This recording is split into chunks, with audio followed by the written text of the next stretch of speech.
കേരള കർഷക പെൻഷൻ പദ്ധതി കർഷകർക്ക് സാമ്പത്തിക സുരക്ഷ നൽകാൻ ഉദ്ദേശിക്കുന്നു. യോഗ്യരായ കർഷകർ മാസത്തിൽ 100 രൂപ വരെ സംഭാവന ചെയ്യുകയും സർക്കാർ 250 രൂപ വരെ നൽകുകയും ചെയ്യും. 5 വർഷം സംഭാവന ചെയ്ത ശേഷം കർഷകർക്ക് 60 വയസ്സിൽ ആരംഭിക്കുന്ന ജീവിതകാല പെൻഷൻ ലഭിക്കും. രജിസ്ട്രേഷൻക്കായി നിങ്ങളുടെ അടുത്തുള്ള കേരള കർഷക ക്ഷേമനിധി ബോർഡ് ഓഫീസ്, അടുത്തുള്ള കൃഷി വകുപ്പ് ഓഫീസ് അല്ലെങ്കിൽ ഗ്രാമപഞ്ചായത്ത് പോലുള്ള പ്രാദേശിക സർക്കാർ ഓഫീസുകൾ സന്ദർശിക്കുക. ആവശ്യമായ രേഖകൾ: സ്വയം സാക്ഷ്യപ്പെടുത്തിയ കർഷകരുടെ സ്വയം പ്രഖ്യാപനം, അടുത്ത കാലത്തെ ഫോട്ടോ, വരുമാന certificate, bank passbook, Aadhaar card, ഭൂമി ഉടമസ്ഥത രേഖകൾ, ഭൂമി നികുതി രസീത് എന്നിവ ഉൾപ്പെടുന്നു.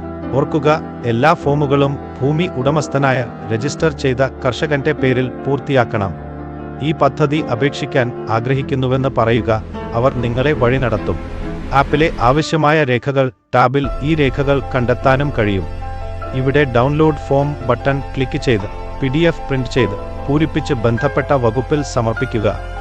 അപേക്ഷ പ്രക്രിയയിൽ നിങ്ങൾക്ക് ഇത് സഹായിക്കുമെന്ന് ഞങ്ങൾ പ്രതീക്ഷിക്കുന്നു.